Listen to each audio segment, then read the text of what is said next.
Amid a crowded 2016 Republican field, the challenge now becomes finding a way to stand out. If she runs, former Hewlett-Packard chief Carly Fiorina would have no trouble doing that as the only woman in the GOP field. In recent weeks, she's also become a leading critic of Democratic frontrunner Hillary Clinton. Miss Fiorina, welcome back to Fox News Sunday. It's great to be with you. Happy Palm Sunday. Well, thank you. What are the chances that you're going to run for president? Very high. You're a former businesswoman. Give me a number. Higher than 90%. Really? Yes, sir. So what would prevent you? Why aren't you willing to announce right here today, I'm a candidate for president? Well, because, we need, as other potential candidates are doing, we need to make sure we have the right team in place, that we have the right support, that we have the right financial resources lined up, just as all the other potential candidates are doing. And when would you announce? Probably late April, early May. If you run, and it would be in a field of current and former governors, several current senators, why should Republican voters pick you? Because I have a deep understanding of how the economy actually works, having started as a secretary and become the chief executive of the largest technology company in the world, because I understand how the world works and know many of the world leaders on the stage today, because I understand technology, a transformational tool, because I understand bureaucracies, how they work and how you need to change them, and our government is a huge bureaucracy. And because I understand executive decision-making, which is making tough calls in tough times with high stakes for which you're prepared to be held accountable. Okay, well, let's talk specifically about your experience as a business executive. Beyond the typical Republican talking points, and not to say that they're wrong, but what are your ideas that are different about the economy and about dealing with our national debt? Well, I think we have two fundamental structural problems in our economy. One is that we have tangled people up in a web of dependence from which they can't escape, and so we're leaving lots of talent on the field. Secondly, we're crushing small businesses now. Elizabeth Warren is right. Crony capitalism is alive and well.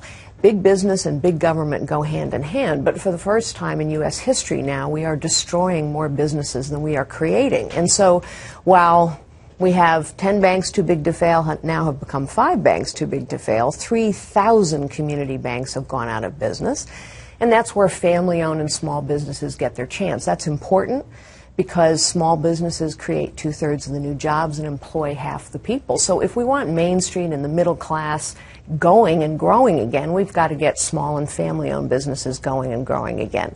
Washington, D.C. has become a vast, unaccountable bureaucracy. It's been growing for 40 years. We have no idea how our money is spent. I think there are two things that would help tremendously.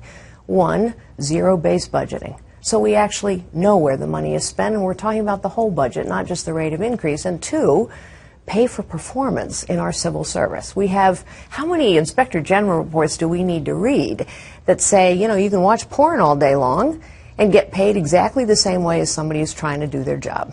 But Ms. Fiorina, and you know this is coming, your record as head of Hewlett-Packard, and you were the CEO for 5.5 years, and you were the first woman to lead a Fortune 100 company, is going to be controversial. And let's put up some of the things on the screen. During your 5.5 years, you the company laid off more than 30,000 American workers. Many of those jobs went to India and China, and Hewlett-Packard stock fell 49%. And the board of directors fired you. Isn't that a record that you're going to get hammered with? Well, I'm very proud of our record. We took Hewlett-Packard from about $44 billion to $88 billion in 6 years. We took the growth rate from 2% to 9%. We tripled the rate of innovation to 11 patents a day. We quadrupled cash flow. We went from a market laggard to a market leader in every product category and every market segment. And we grew jobs. It is true that I managed through the worst technology recession in 25 years. You will remember that the NASDAQ has only now recovered to its dot-com boom highs after 15 years. So virtually every technology stock was down over that same period.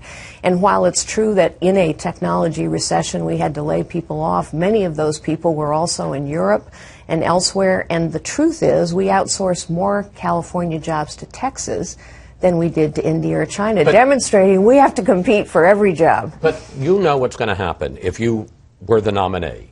it's exactly what happened to Mitt Romney. There were 30,000 American jobs that were lost, and they could get 2 or 3 or 200 people to go on and say, well, Carly Fiorina got a $20 million severance package. I lost my job. I mean, they'll make you look like an unfeeling multimillionaire. Yeah. Well, first, I think you're reading the Democratic talking points, because it was not all American jobs. But of course, laying people off is the last resort. It's a terrible thing to have to do. But when you are managing through the worst technology recession in 25 years, sometimes there are tough calls that need to be made for the overall health of the enterprise. And in the end, we took a company that was really struggling and turned it into an exceedingly successful company where overall jobs grew. You seem to take special delight in going after Hillary Clinton. And here is one of your greatest hits. Unlike Mrs. Clinton, I know that flying is an activity, not an accomplishment. I have met Vladimir Putin, and I know that his ambition will not be deterred by a gimmicky red reset button. Mrs. Clinton, please name an accomplishment. It's pretty good stuff. What is your basic case against Hillary Clinton? Hillary Clinton lacks a track record of accomplishment. She is not candid, which suggests her character is flawed. And I think now in Emailgate, we not only have a situation where she's clearly not being candid. I mean, her saying that all of those emails she erased were just her and Bill chatting is a little bit like Richard Nixon saying that those erased moments on the tape were he and Pat talking. It's ridiculous. Of course there was more there than that. But I also think there's a competence issue now.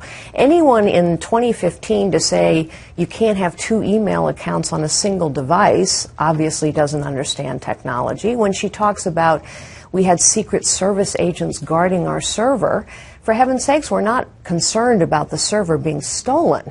We're concerned about the server being hacked. All right, well, let me pick up on that, because Clinton's lawyers, the latest development is late Friday, they told the House Benghazi committee there's no point in going after the server because we have wiped clean all of the emails, and so all of those 30,000 private emails, so-called private emails, are gone. 1, what do you make of it? And 2, what do Republican investigators do now? Well, I think it was probably part of the plan all along that the Clintons had. Look, I think it was very deliberate that they had a private server. I think it was very deliberate that she used a personal email account. I think this clearly was a deliberate effort to shield her communications. I don't quite know what the investigators can do at this point, but I know this. We need a nominee who will bring this up in the general election. The reason Benghazi was not enough of an issue in the 2012 election is because, unfortunately, our nominee pulled his punches when he had an opportunity to remind the American people of the Benghazi tragedy and scandal. So what are you saying? You won't pull your punches on Hillary? Oh, I will not pull my punches, not now and not in a general election.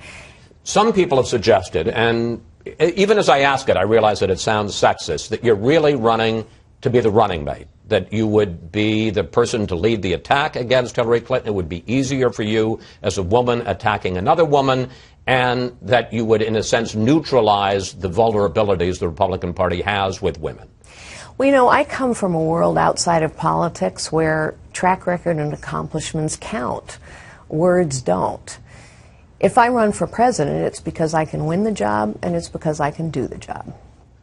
Would you even consider being the running mate? Well, when you start asking all the other candidates that question, then maybe we'll have that conversation. Fair enough. Carly Fiorina, thank you for coming in. Always good to talk with you, and we will be following your big decision. Thank you so much, Chris, Please for come having back me. here and let us know. All right.